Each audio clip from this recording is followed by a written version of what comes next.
కారం రంగు రుచి ఆచి కారం పొడి.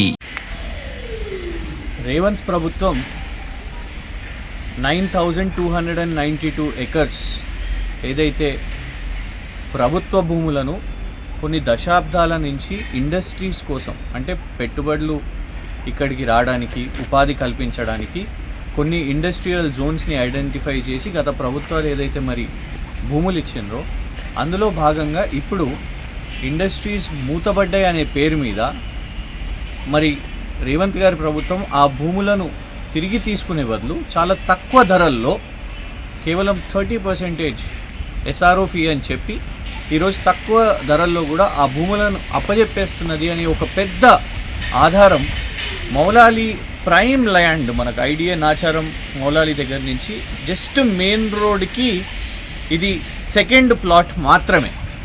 అయితే విచిత్రం ఏంటిదంటే ఆల్రెడీ వెబ్సైట్స్లో మ్యాజిక్ బ్రిక్స్ వెబ్సైట్లో ఈ ప్లాట్ని 2800 స్క్వేర్ యార్డ్స్ ఉంది, అంటే అబౌవ్ ½ ఎకర్.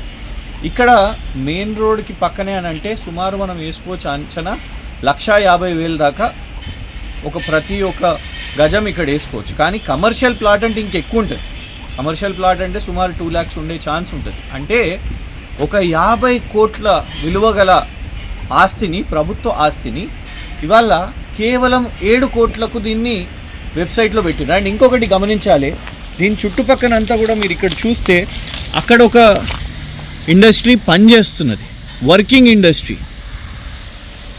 మీకు పైన అదంతా కూడా కనబడతాయి, ఆ యూనిట్స్, ఆ మెషినరీ వర్క్ అవుతుంది. అండ్ ఈ ప్లాట్కి ఇంకొక సైడ్ కూడా ఇక్కడ గమనిస్తే ఇన్వెన్చర్ అనే ఒక ఇండస్ట్రీ కూడా వర్కింగ్ ఉన్నది. మీకు అక్కడ లోడ్ చేస్తున్న సామాన్లు కూడా కనబడుతున్నాయి. అంటే ముందొక ఇండస్ట్రీ పనిచేస్తున్నది, వెనుకొక ఇండస్ట్రీ పనిచేస్తున్నది.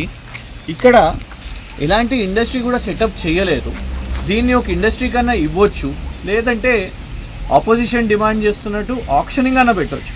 కానీ residential real estate and mafia అని చెప్తూ ఇవన్నీ కూడా మరి వాళ్ళ కుటుంబ సభ్యులకు ఇస్తున్నారా, ఎవరికి ఇస్తున్నారో అది తెలియదు. కానీ దీన్ని చాలా తక్కువ ధరల్లో ఇవాళ ప్రభుత్వ భూమిని ఇవాళ రేవంత్ గారు అప్పజెప్పేస్తున్నారు, తొందరపాటుగా ఇచ్చేస్తున్నారు. మరి ఎవరికి లాభం చేకూర్చడానికి చేస్తున్నారో తెలియదు, కానీ ఇది ఒక పెద్ద ఉదాహరణ అని స్పష్టంగా అర్థమవుతుంది. తెరకొట్టే కారం రంగు రుచి ఆచి కారం పొడి.